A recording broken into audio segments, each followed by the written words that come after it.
has done more damage to their respective countries? The young looters, the hoods, the scum in Britain, or the left in our country? The rioters in Britain or Obama and his administration? You know, there's different ways to destroy societies. Some are more violent than others, some are gradual, some are sudden.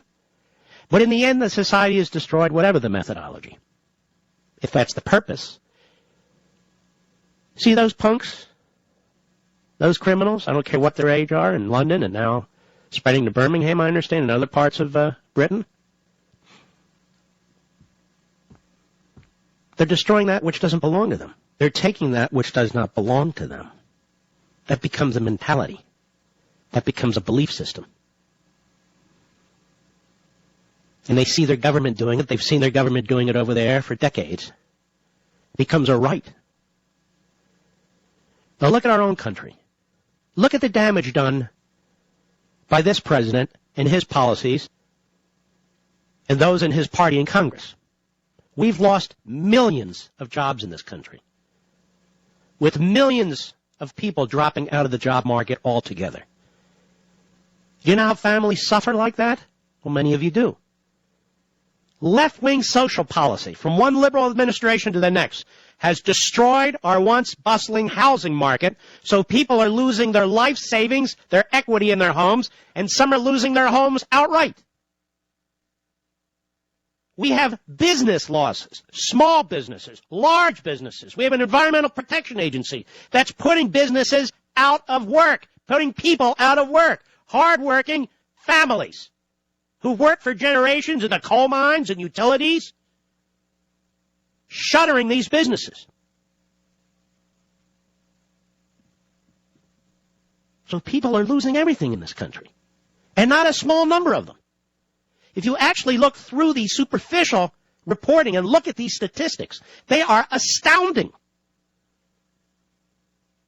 Jobs being destroyed, jobs going overseas because of policies in this country, intentional policies coming out of these bureaucracies, coming out of the Capitol building, coming out of the Oval Office. So I ask you, who's destroying their society more? The looters and rioters in London, or the politicians in Washington, D.C. and their bureaucrats?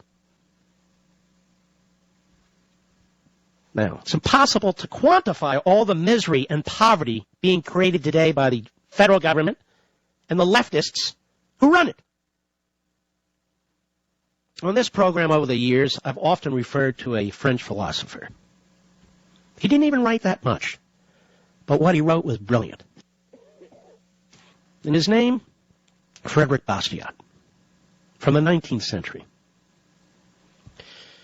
And one of his brilliant quotes I put in my book, Liberty and Tyranny. It's a quote that he wrote in 1850. And he said, when the law has exceeded its proper functions, it is not done so merely in some inconsequential and debatable matters.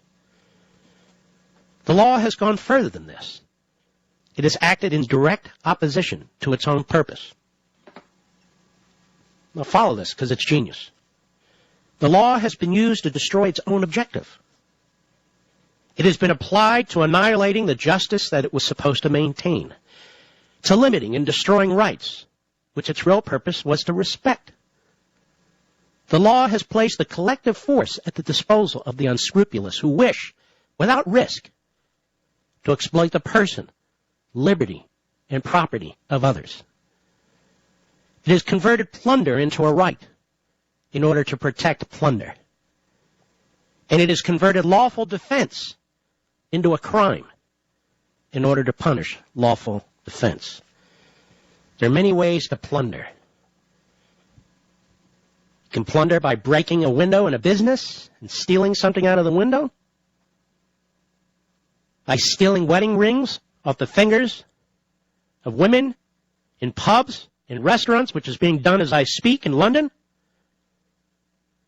by robbing old men and old women, which is being done as I speak in Britain, or by stealing from them through the law, which gives it sort of an official imprimatur. and in many ways is much worse. You know, when stealing from one citizen to give something to another citizen becomes official governmental policy and is said to be compassionate, when earning a living and accumulating assets is seen as selfish and immoral, when success is punished and failure is rewarded, and when motivation is something that is seen as a threat and needs to be crushed, but miscreant behavior is excused and justified, society is being destroyed from within. Because the perverse becomes the accepted. Lawlessness by government, unconstitutional behavior by government, government that does not respect private property rights, government that rejects the founding document, the Declaration of Independence itself. That kind of government begets lawlessness by individual citizens. It creates instability. And instability fuels more instability.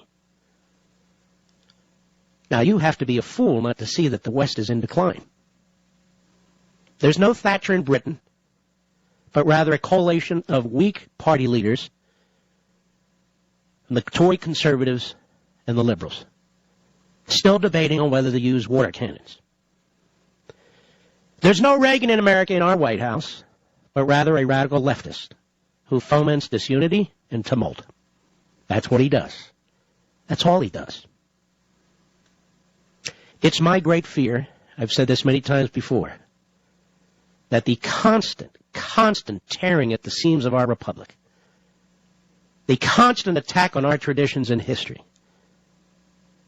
could easily one day lead to civil unrest. We also call that violence. Now, if we're honest with ourselves, we all sense this. We can all feel it, just under the surface. We don't want to believe it. But listen to these politicians. Look at what they're doing to us. The most magnificent nation on the face of the earth. And to what end? Not to improve our society, not to improve our children's future, but because they are power-hungry good-for-nothings. Ladies and gentlemen, look around you. This is what fundamental transformation is all about.